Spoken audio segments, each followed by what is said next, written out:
here with Maya Mitchell. Maya Mitchell.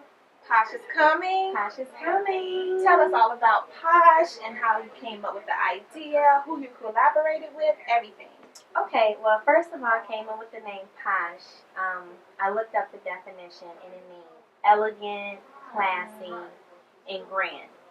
So I came up with that name in one because that's exactly how I wanted my show to represent.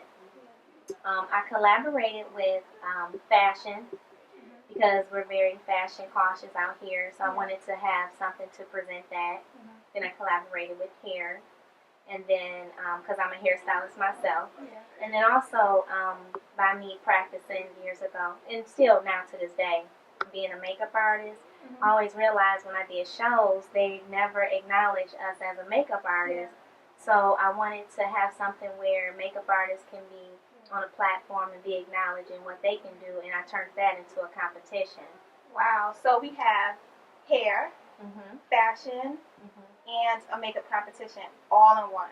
All in one show. That is going to be super exciting. I know, it is. We're really, really excited about it. We're getting a lot of buzz about it.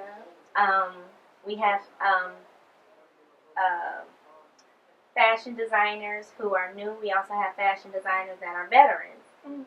And they're ready to show some of the latest trends. We also have boutiques, all from the metro Detroit area. Wow. Then for hair presenters, we have, like I said, newer stylists and veterans. Kevin Carter, who we did actually, the Bronner Brothers Hair Battle 2013, where I was the artistic director for that show. So now I am also award-winning artistic director and hairstylist. All right. So once I had a chance to do that show and to see all the elements of bringing the show together, and I mean, it is a lot of hard work. I wanted to bring that to Detroit and to do an annual event where we can show that, you know, because we're supposed to be the hair capital. So, and I haven't really been seeing that lately within the local shows that I participate in. And I wanted to have a classy show. I wanted to bring the professionalism back in the beauty industry. So I just wanted to give a little bit of everything in the beauty industry in one show. So that's why I decided to just bring all three in one. That's cool. I mean, what piece are you most looking forward to seeing executed? Okay. Well, this show has 3 segments. So the fashion part is first. I'm really looking forward to see what the newer designers are going to present. And I'm really looking forward to see what the veterans are going to just shut the show down with in that segment. Then, as far as the hair, I'm looking to see like color, some cuts. I do a lot of avant-garde hairstyles, abstract shapes, just to show the audience a different way of looking at hair because it is art to us. And then I'm looking forward to see, of course, my mentor, Kevin Carter, shutting the show down with his fantasy and avant-garde pieces. And then we also have a couple of new salons, like I said, that we are familiar with, but are really professional, really want to have be a part of a classy show.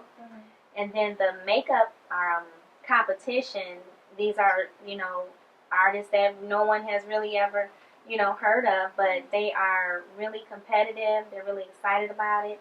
They're going to take home a trophy for the first place winner.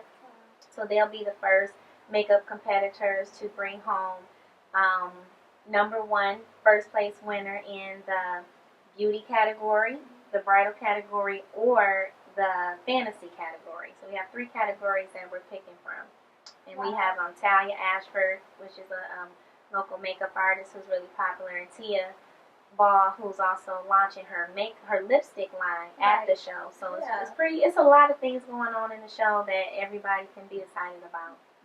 Well, one of the biggest pieces that I want to talk about is that some of the proceeds are going to a charity.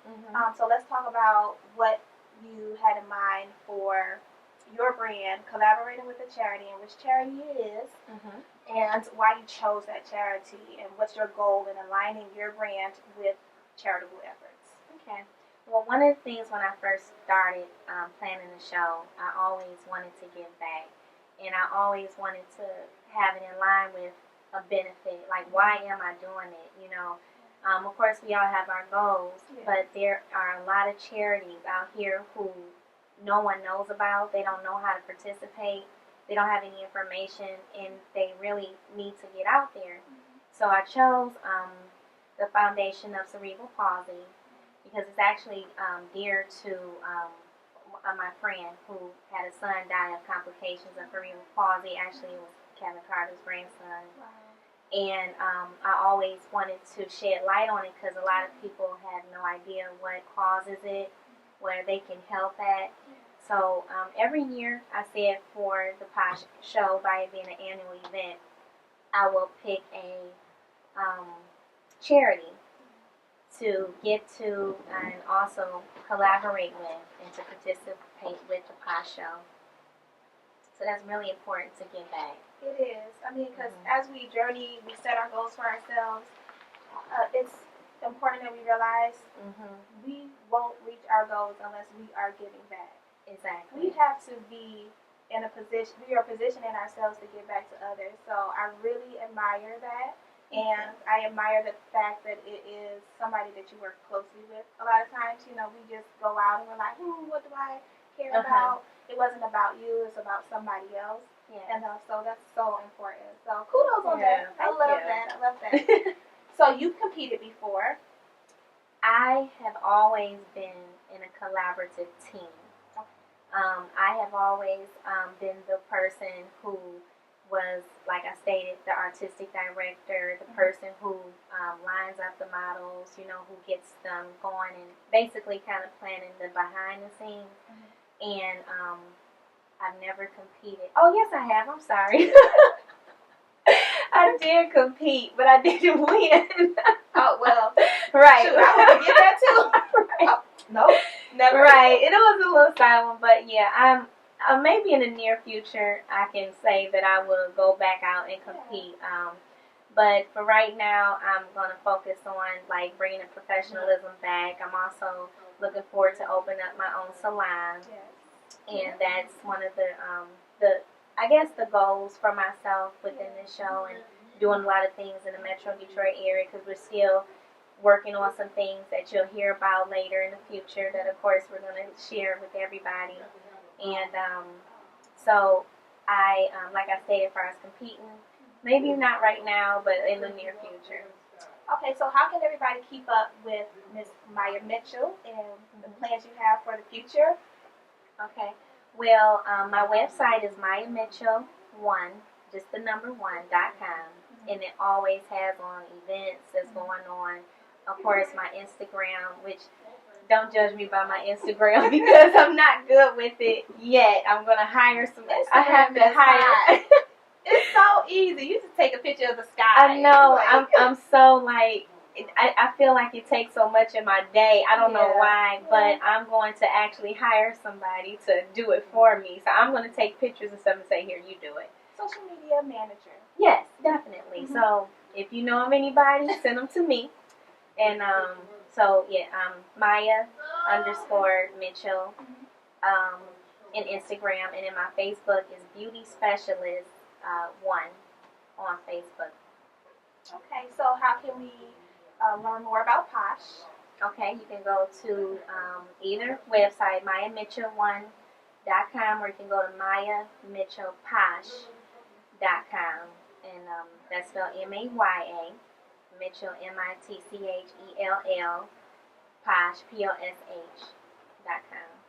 Well, let me just say, I love how you brought in new people, young people. You're just kind of mentoring them. That's pretty awesome. Okay.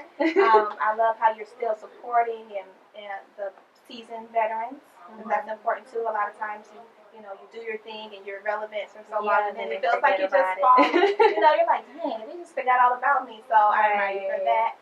So, POSH is coming. POSH is coming. POSH is coming. POSH is coming. POSH is coming. POSH is coming. POSH is coming. POSH is coming. POSH is coming. POSH is coming. POSH is coming.